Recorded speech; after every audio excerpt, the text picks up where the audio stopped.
Louvado seja nosso Senhor Jesus Cristo. Nós vamos fazer o nosso comentário ao 29º domingo do tempo comum, ano A, Mateus, nosso 48º encontro. Celebramos o 29º domingo do tempo comum, tempo da história, que também é o tempo do conflito entre a realidade divina e o pecado humano. Os seres humanos constroem sociedades e, para justificar o sistema que eles constroem, sistema injusto, de interesses e privilégios, colocam um Deus para que o injustificado se torne ideologicamente justificado, de uma forma tendenciosa, criando uma divindade, um ídolo, que eles chamam de Deus. Mas não é. Essa sociedade é construção humana. A sociedade deveria ser construída a partir da perspectiva divina, cujos valores são fundados nos evangelhos e nos mandamentos. Deus na nossa sociedade, que nós vivemos hoje, é um ídolo, mas não o verdadeiro Deus anunciado pelos profetas, o Deus da justiça e misericórdia, o Pai de nosso Senhor Jesus Cristo. A antífona de entrada é tirada do Salmo 16, Salmo 17, 16, versão grego-latina, 17, versão hebraica, é do pré-exílio da Babilônia, versículos 6 e 8. É uma prece do oprimido, angustiado, que busca refúgio no Deus de Israel.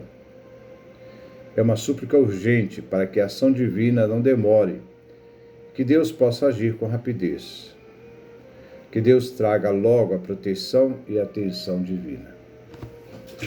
A primeira leitura é tirada do profeta Isaías 45, versículo 1, depois versículo 4 e 6.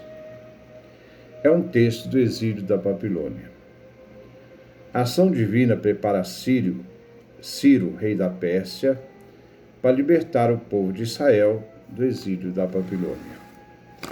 Ciro é um instrumento divino, embora pagão, que vem para libertar o povo de Deus da tirania da Babilônia. Ele é ungido, escolhido por Deus para a missão de libertação do seu povo. O único Deus, o Deus da história, age e conduz homens e a própria história humana. Mesmo sem que Ciro soubesse, ele se torna instrumento do desígnio divino e ele está nas mãos de Deus para realizar sua vontade e salvar Jacó e Israel, o eleito de Javé Deus. O verdadeiro Senhor dos povos da história é Javé. O salmo responsorial é o Salmo 95-96. É um salmo do pré-exílio da Babilônia. É o louvor à majestade de Deus. O refrão é tirado do versículo 7b. A família das nações, dai ao Senhor poder e glória. Que todas as nações reconheçam a Javé.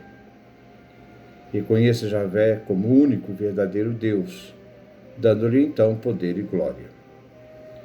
A primeira estrofe é tirada do versículo 1 e 3, um convite do salmista para que se cante a Javé um canto novo. Todos são chamados a entoar esse canto, a terra inteira. Que Javé Deus possa manifestar a sua presença gloriosa entre todas as nações e os povos do universo. É um convite universal para que se reconheça os prodígios de Deus na história. A segunda estrofe, tirada dos versículos 4 e 5. Jesus está acima de todos os deuses. Javé está acima de todos os deuses, visto que, sendo os deuses pagãos nada, ele se torna então único. A terceira estrofe encontramos no versículos 7 e 8. É um convite a todos os povos e nações a reconhecer o poder e a glória do Deus de Israel. Todos são chamados a ir ao templo de Jerusalém e aí oferecer um sacrifício a Javé Deus. A quarta estrofe é tirada dos versículos 9, 10 a C. Que todos reconheçam e propaguem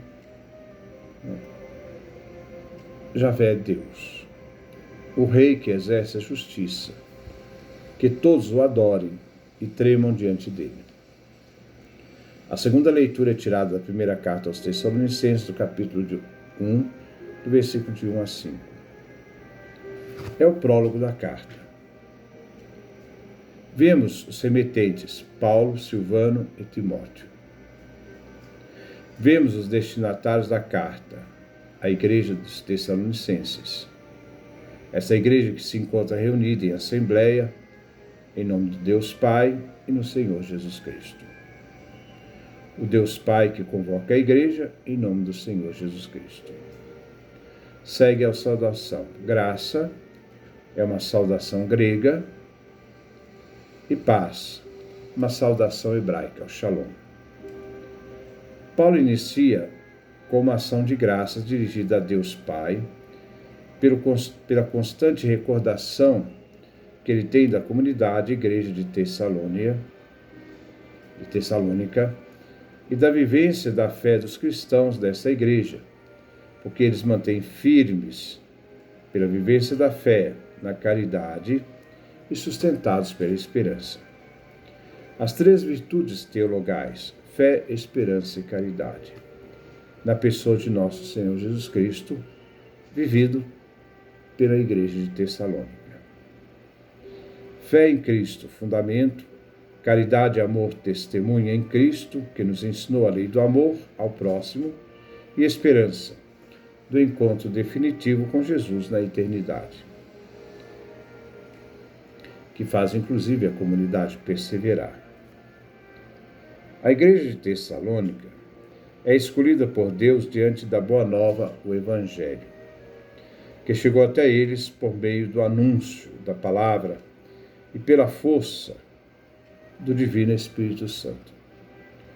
O Evangelho é o anúncio de Cristo. O Evangelho também é a pessoa de Cristo. Jesus é o Evangelho do Pai. Só a partir do ano 150 é que aparece a palavra Evangelhos, no plural, para falar dos 4 livros dos Evangelhos.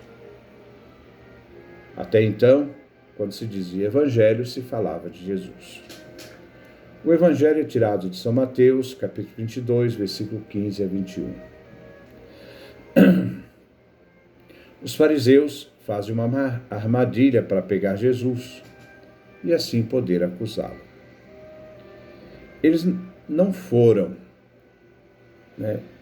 aqui mostra um ato de covardia, mas enviam seus discípulos, os discípulos dos fariseus, para que eles possam fazer a obra suja. E assim se uniram também com os herodianos, do partido de Herodes, aliados dos romanos, odiados pelos fariseus. Neste momento, 2 inimigos se juntam para poder provocar, atacar Jesus. Eles começam bajulando Jesus, mas com más intenções, numa atitude hipócrita. E vão perguntar, é lícito ou não pagar imposto a César? Se Jesus dissesse sim, então ele seria acusado de traidor do povo judeu, aliado de Herodes. Se ele dissesse não, seria acusado pelos herodianos como fomentador de rebelião aos romanos.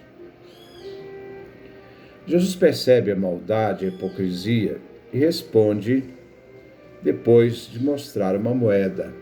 Ele pergunta, de quem é a figura, a inscrição desta moeda? Eles respondem de César. Na moeda vinha a imagem de César e a inscrição de pertença a César, imperador. Não só havia imagem, mas também havia um nome. A organização econômica dos povos não é de vontade divina, mas é criada pelos homens, que usam a economia para dominar, não para fazer a justiça, o equilíbrio entre os povos. Jesus responde: dai a César o que é de César. Se a imagem pertence a César e a inscrição diz que é de César, então se deve dar a César o que é dele. Se foi criado pelo poder econômico dominador, então que entregue a César o que lhe pertence, que ele se satisfaça com seu poder econômico. E a Deus se dá o que é de Deus, isto é, o ser humano é a imagem de Deus, traz dentro de si a inscrição divina e também a assinatura do artista, porque o ser humano pertence a Deus.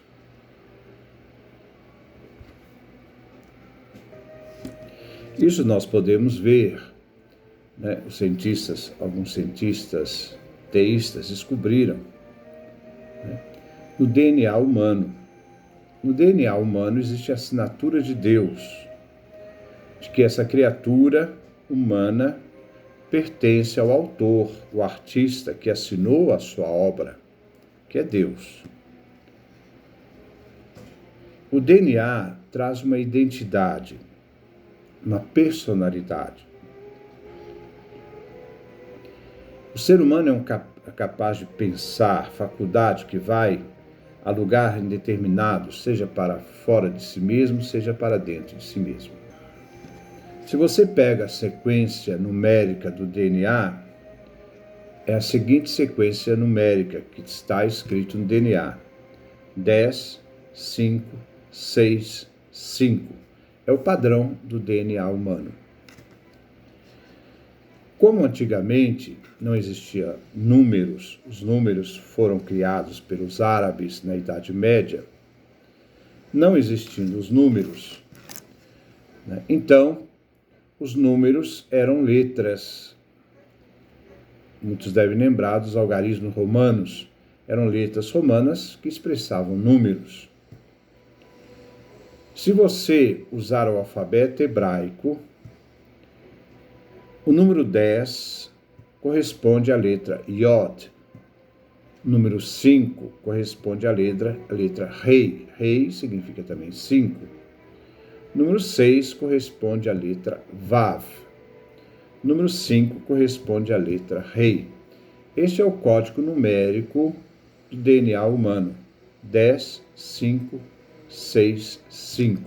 É o padrão do DNA humano. Então, trocando esses números, nós temos 10 Yod, 5 Rei, 6 Vav, 5 Rei. Se você coloca essas palavras e lê esses números juntos, Yod, Rei, Vav, Rei dá I-A-Vé, Javé, o nome de Deus. Deus deixou sua inscrição no ser humano como artista, deixa o seu nome na sua obra. O DNA, padrão DNA do ser humano, 10, 5, 6, 7, nos caracteres hebraicos, significa Javé. Diante disto, nós vemos que o ser humano não só pertence a Deus, mas traz o nome do seu autor, Javé. A antífona de comunhão é tirada de São Marcos, capítulo 10, versículo 45. O Filho do Homem veio dar a sua vida para a salvação dos homens. Ao comungar a igreja em oração, recebe o portador da salvação dos homens, Jesus vivo, presente na Eucaristia. Que Deus nos dê a sua graça, a sua bênção, sua face resplandeça sobre nós.